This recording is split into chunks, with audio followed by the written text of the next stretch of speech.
అందరికీ నమస్కారం. ఈ సంవత్సరం 1వ తారీఖున మండవ శ్రీనివాసరావు అనే ఆర్పిఎఫ్లో పనిచేస్తున్న హెడ్ కానిస్టేబుల్ ప్రమాదవశాత్తు మరిపాలెం దగ్గర చనిపోయాడండి, రైల్వే ట్రాక్ మీద.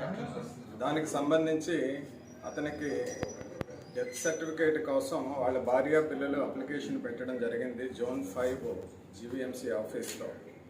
దాని మీద ఆయన పలుమార్లు ఆఫీస్కి వచ్చి అక్కడ పనిచేస్తున్న అవుట్సోర్సింగ్ డేటా ఎంట్రీ ఆపరేటర్ చంద్రశేఖర్ని, తర్వాత అక్కడ సూపర్వైజర్గా పబ్లిక్ హెల్త్లో పనిచేసిన వెంకటరమణ్ని కలిసి అడగడం జరిగింది.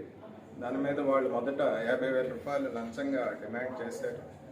ఆయన ఇచ్చుకోలేనని చెప్పేసి బతిమాలితే మొత్తం మీద 20,000 రూపాయలు లంచంగా ఇస్తే కానీ పనిచేయమని చెప్పేసి వాళ్ళు డిమాండ్ చేయడం జరిగింది.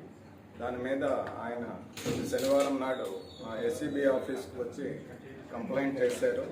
దాని మీద మా ఏసీబీ డీజీ శ్రీ అతుల్ సింగ్ గారి ద్వారా పర్మిషన్ తీసుకొని మేము ఈరోజు సాయంత్రం 4:30 గంటలకు ఈ 20,000 రూపాయలు కూడా ఈ వెంకటరమణ చంద్రశేఖర్ వీళ్ళు తీసుకుంటుండగా పట్టుకొని ట్రాప్ చేయడం జరిగిందండి.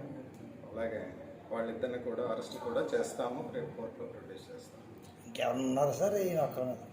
ఇప్పటి వరకు వీళ్ళిద్దరేనే. సార్ ఎక్కడ దొరికియే సార్ 20,000 రూపాయలు కూడా అది రికవరీ చేయడం జరిగింది. కనెక్టెడ్ ఫైల్స్ కూడా సీజ్ చేయడం జరిగింది.